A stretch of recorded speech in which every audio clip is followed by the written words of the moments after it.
दीर्घ 2 घंटार तेलातेली पर स्वामी राजी हेले टिके बाहर को बुले नबाकू जेहेतु लक्ष्मी पूजा मेला पड़ी तो आम 3 जन बाहरी गलु लक्ष्मी पूजा देखापी।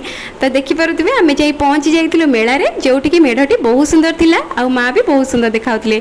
दीप टिके लगे ठाकुर पाखे मुंडिया मारी सीधा चलिलु मटर सूप पाखक देखिए बहुत ही टेस्टी थिला मटर सूप। तो तापर आम चलिलु बुलापी मेला देखिपे बहुत सारा दुकान पड़ी जोटिकी किणाकिणी ठार आरंभ कर खाଇବା दुकान जाए। यू गोटे झील मु बही किणिली जो बड़ बड़ पिक्चर थिला से देखिए किसी शिखब तापर किसी खेलना किणिलु तापर मो घर पर किसी जिनस किणी आउे पुणी आम खाया चलिलु mushroom stick and paneer stick.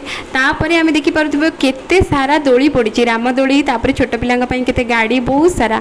तो से आउ किसी खियापिया सारा पर आम बाहरी आसलु घर अभिमुखे जेहेतु लेट होता तो लास्ट लंका चॉप ट्राए करूँ बहुत ही टेस्टी थिला।